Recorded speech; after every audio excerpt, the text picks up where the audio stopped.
Você já teve aquela sensação de que a sua empresa, ela só anda porque você está empurrando? Ou ainda de que você não pode parar, você não pode sair, você não pode ficar fora 2 dias, porque senão vai tudo parar também? Ou ainda que por mais que você tente formar ali uma equipe, no fim todas aquelas decisões, todos os erros, o que deu certo também, os problemas, tudo volta para você? Eu sei como é, porque depois de conversar com muitos empreendedores, eu posso te afirmar, e te afirmar com tranquilidade, que essa situação, esse problema, não é uma dificuldade só sua. Essa é, na verdade, uma armadilha muito silenciosa que vai prendendo os empresários todos os dias. Essa armadilha tem nome. O nome dela é centralização disfarçada de compromisso. Eu vou te explicar melhor o que eu quero dizer com centralização disfarçada de compromisso. Na verdade, há uma grande mentira do empreendedor ser um herói. Isso leva a gente a pensar como que isso acontece, né? Quando a gente começa a empreender, a gente vai escutando muita coisa. A gente acaba ouvindo que empreender é solitário, que você tem que dar conta, que você tem que estar disposto a fazer o que ninguém faz. E no começo, isso é verdade até, isso até faz sentido. Mas no início, o negócio é você mesmo. É você que pensa, é você que vende, é você que entrega, é você que cobra, resolve, limpa, apaga incêndio. E ainda pensa no futuro, sonha com o futuro, visualiza esse futuro. Mas o problema é que quando essa postura continua, mesmo depois que o negócio toma uma proporção, quando ele cresce, aí você tem um problema. Quando você tem uma equipe, mas ainda é a única cabeça pensante, ou quando você delega, mas no fundo não confia que vai ser feito direito, que vai ser feito bem feito, quando você está fisicamente presente, mas emocionalmente você já está esgotado, essa é a grande mentira do empreendedor herói, do empreendedor como um grande herói. Porque acreditar que o sucesso vem de quanto mais você aguenta e não de quanto você mais se organiza é uma mentira. Os grandes líderes, eles não fazem tudo sozinhos. Eles constroem um sistema onde as pessoas certas fazem as coisas certas, da forma certa, mesmo quando o líder não está por ali, mesmo quando o líder está longe. Existe uma necessidade de organização. Por que a sua equipe depende tanto de você? Você já parou para pensar nisso? O que está fazendo a sua equipe depender tanto de você? Talvez hoje você esteja se sentindo até engolido, né, pelo dia a dia, cobrado, né, o tempo inteiro, ou sendo sempre respondendo coisas básicas, perguntas básicas da sua equipe, corrigindo erros que já não precisavam estar mais acontecendo. É até normal pensar que a culpa é da equipe, mas na maioria dos casos não é da equipe. O problema, muitas vezes, está na ausência de clareza, ausência de estrutura, ausência de processos. A sua equipe, ela depende de você, por quê? Porque ninguém sabe o que é prioridade. Porque tudo parece urgente, nada é importante, as tarefas, elas podem estar sendo passadas, mas não os resultados, no contexto que eles precisam acontecer, ou que as pessoas entendam. Eles acabam executando, mas não estão entendendo o impacto do que estão fazendo. Não existe, talvez, uma rotina de alinhamento. E sem rotina, o que se cria é sempre improviso. E aí a comunicação acaba ficando truncada, é onde você tem ruído, tem retrabalho, frustração e cansaço também. Porque você acaba se tornando o filtro de tudo. E isso vai te esgotando. A sua empresa, ela precisa de um sistema. E o sistema começa quando você para de fazer tudo sozinho no centro e começa a distribuir esse movimento. Quando você começa a passar responsabilidades para as pessoas. Existe uma diferença entre time e equipe. Quando você está falando de equipe, você está falando, existe uma grande diferença entre equipe e time, porque equipe é um grupo de pessoas que estão ali reunidas, trabalhando ali no mesmo lugar. Mas time é um grupo de pessoas que trabalham pelo mesmo propósito. Eles têm um grande objetivo em comum. O time, ele não espera a ordem.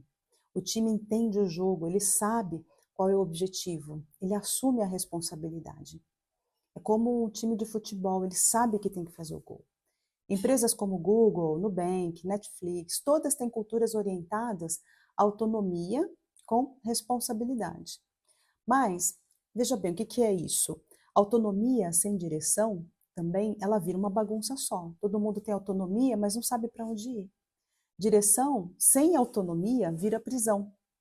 Então, o equilíbrio está em 3 pilares. Então, primeiro, clareza do objetivo, porque se as pessoas não entendem o porquê, elas vão se perder no como. Quando o colaborador até sabe qual é a meta, e até sabe o que se espera dele, e até sabe qual é o impacto no todo, ele se compromete de verdade. Se ele tem essas informações, ele realmente vai se comprometer. Outra coisa importante é uma responsabilidade com autonomia. É dar aquela liberdade para a pessoa fazer, mas cobrar o resultado. É preciso cobrar, senão você está agindo com negligência. Cobrar sem dar estrutura, por outro lado, é autoritarismo. Então, o time precisa entender o que tem que entregar, mas também precisa ter espaço para pensar, precisa ter espaço para decidir, para agir. E a outra coisa muito importante é uma comunicação constante e segura. Porque o time bom não é aquele que não erra. É o time que corrige rápido, porque conversa, compartilha, se alinha. Faz parte dessa cultura o erro, mas faz parte corrigir rápido também. O mais poderoso disso tudo é saber que você pode aplicar esses 3 pilares agora mesmo. Mesmo que você tenha apenas 2 funcionários. Mesmo que você tenha um time muito pequeno. Você consegue fazer isso. Porque a raiz de todos esses problemas, sabe onde ela está? Ela está na liderança. Essa parte eu sei que não é muito boa de ouvir, é até difícil, né? A gente não gosta de ouvir, mas talvez ela seja a parte mais necessária de a gente tocar no assunto aqui. Porque se a sua equipe está confusa, é porque a liderança está confusa. Se a sua equipe está passiva, é porque você está centralizando demais. Se a sua equipe está desmotivada, é porque você não está comunicando com clareza. Você não está dando as informações que as pessoas precisam. Isso não é culpa sua, porque às vezes ninguém te ensinou a liderar. Ou você aprendeu fazendo, na marra, ou como a maioria de nós, ou replicando um modelo que talvez não fosse o ideal, né? Isso acontece muito. Mas aqui vai um ponto que é para virada mesmo. A liderança não é sobre mandar bem, é sobre criar um ambiente onde as pessoas entregam o melhor de si. É você conseguir envolver as pessoas, engajar essas pessoas. E as grandes empresas, elas sabem disso. Elas investem pesado em mapeamento de perfil das pessoas. As grandes empresas investem ali em rotinas de acompanhamento, desenvolvimento de processos, treinamento de líderes. E é isso que eu tenho falado aqui. Porque eu trago aqui no GPS da gestão esses princípios, mas só que adaptados para a realidade aqui do nosso público, nossa realidade de empreendedor.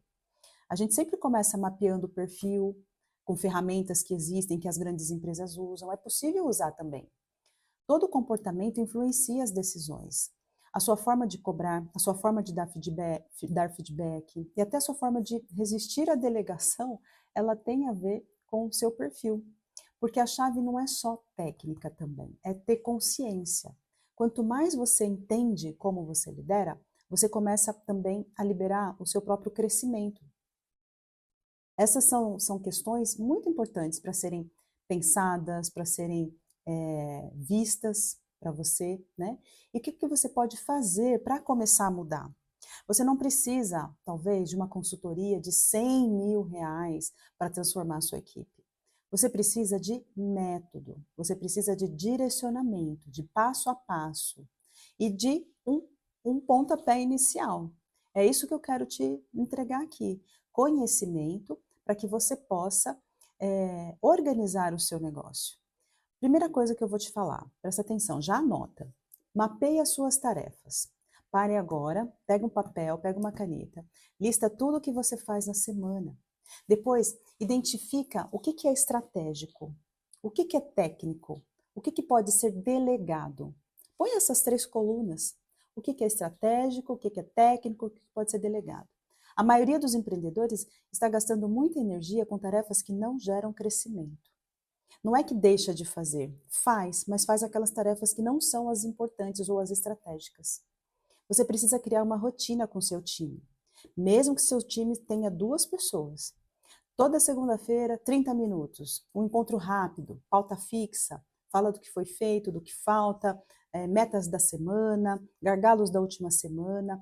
Essa microgestão que você faz, ali não é microgestão no sentido de uma gestão muito pontual, não é isso. Mas essa pequena gestão que você faz com o seu time, ela é muito importante para que você possa replicar isso quando você começar a crescer. Você pode crescer e replicando o mesmo modelo. Isso já muda o jogo. Você precisa documentar os seus processos. Você precisa ter os seus processos desenhados, escritos, descritos. Escolha uma tarefa que dá erro frequente, por exemplo. É o atendimento? É entrega? Pode ser cobrança? Escreva um passo a passo.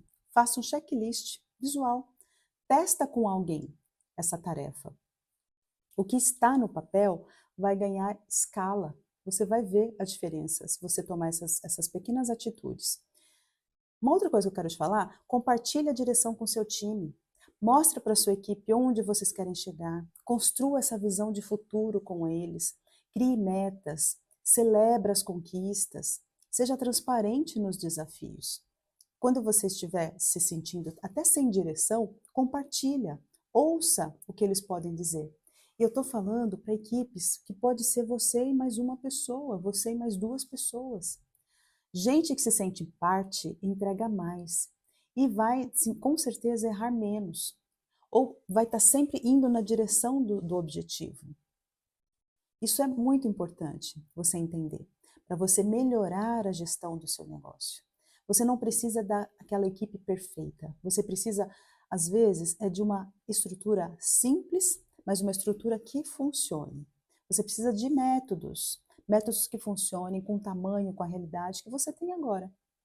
É por isso que eu falo tanto da gestão que as grandes empresas fazem, que são possíveis de ser aplicadas nos pequenos negócios. É possível, de uma maneira prática, adaptar as ferramentas usadas pelas grandes empresas e trazer para o seu dia a dia. Porque tudo que funciona lá, funciona para você. E eu vou repetir uma coisa que eu tenho falado bastante.